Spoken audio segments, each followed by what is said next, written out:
जय सोमनाथ। दिल से करेंगे सबका स्वागत।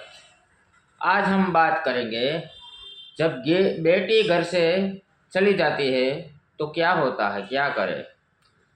इसके लिए एक बहुत बड़ी कहानी बनाई है, लेकिन मैं आपको कुछ उसमें से पॉइंट ही बताऊंगा, वरना वीडियो लंबा हो जाएगा। कहानी बहुत इम्पोर्टेंट है, सुनने में बहुत मज़ा आएगा। लेकिन इससे पहले मैं आपको कुछ दो शब्द कहना चाहता हूँ।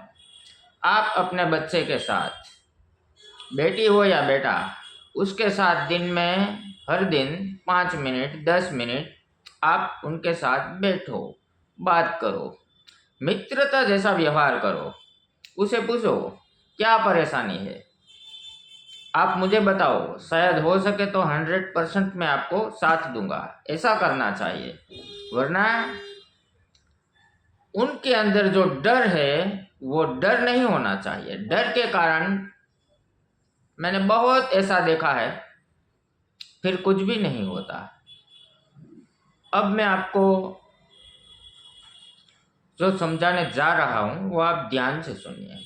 वो आज के समय में समझने की ज़रूरत है।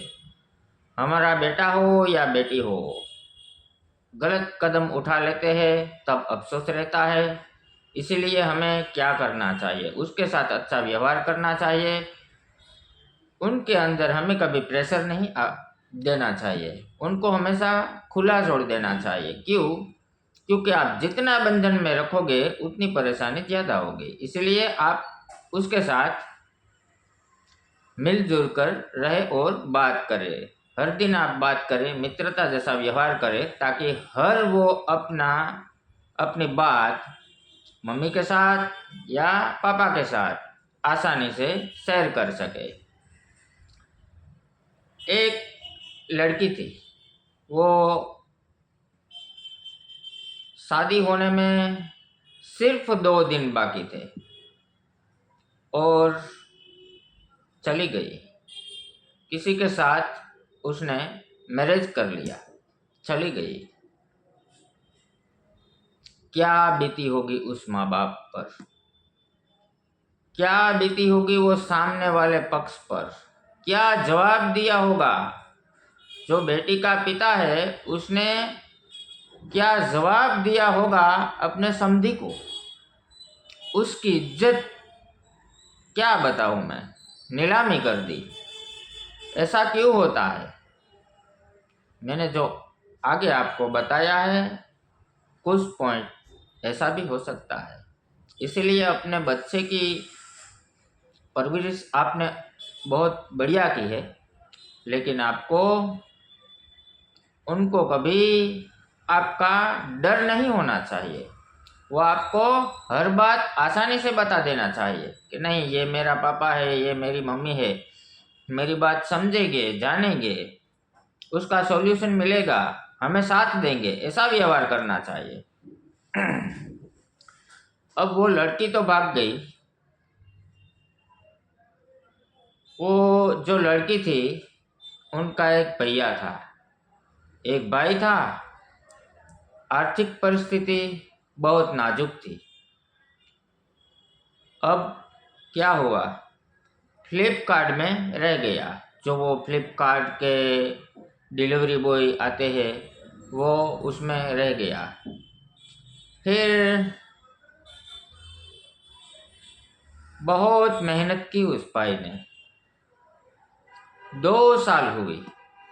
2 साल के बाद एक जगह पे वो डिलीवरी करने गया। आवाज लगाया, बेल को पुश किया। सामने से अचानक एक लड़की आ गई पार्सल लेने के लिए। वो लड़के को देख के सीधा चकमे में चली गई। क्यों? उनको इतना सदमा लगा, ये कौन है? जो वो लड़का था वो और कोई नहीं था, उसका सगा भाई था। फिर लड़की ने बताया, भैया आप एक काम करना है। क्या काम करूं? पिताजी को नहीं बताना, मम्मी पापा को नहीं बताना, अंकल को नहीं बताना, दादा को नहीं बताना, मामा को नहीं बताना कि मैं यहाँ रहती हूँ। लड़के ने कहा, आप किसकी बात कर रही हो? अपने पिता की? तुम जब वहाँ से चली गई उसी रात को उनको हार्ट अटैक आया, उनको अस्पताल ले गया, पैरालिसिस आया, 8 दिन हॉस्पिटल में रहे, उनके बाद स्वर्गवासी हो गए। अगर आप पिता के मुताबिक उनकी मर्जी के साथ शादी करती, शायद वो आज जिंदा होते। दूसरी बात, सब लोग चले जाते हैं, क्यों ऐसा करते हैं? उनको पता नहीं, कई समय के बाद, 6-7 मास के बाद, 1 साल के बाद या 2 साल के बाद कुछ प्रॉब्लम आती है। समझो, आप मानो या ना मानो, ये बात सत्य है। कुछ ऐसा प्रॉब्लम आता है, बहुत परेशानी होती है, उसके दाम्पत्य जीवन में बहुत परेशानी आ जाती है, बहुत बुरा हाल आता है उसका। लेकिन कहाँ जाए, किसको फरियाद करे? आज आपके माँ बाप होते, आपके साथ उनका रिश्ता होता, आपने ऐसा कदम नहीं उठाया होता तो आप अवश्य उनसे बात करती, और सामने वाला उनका फायदा उठाता है। सब लोग एक समान नहीं होते। कई लोग जो अपना जीवन अच्छे तरीके के भी बिताते हैं, लेकिन सबसे ज़्यादा 90% ऐसा प्रॉब्लम होता है, मैंने देखा है, मेरा अनुभव कह रहा है। फिर आपकी मर्जी, आपको कौन है रोकने वाला? आपने जब अपने मम्मी पापा की नहीं सुनी तो हमारी क्या आप सुनेंगे? और ऐसी परेशानी आती है, किसी को बताया नहीं जाता, और कई लोग सुसाइड कर लेते हैं क्योंकि उनको पता होता है कि अब मैं कहाँ जाऊँ, किसके साथ बात करूँ। इसलिए अगर आपसे, मैं इस वीडियो से पहले आपसे अगर शायद भूल हो चुकी है तो आपको क्या करना चाहिए? आपको घबराना नहीं चाहिए, आपको टेंशन नहीं लेना चाहिए।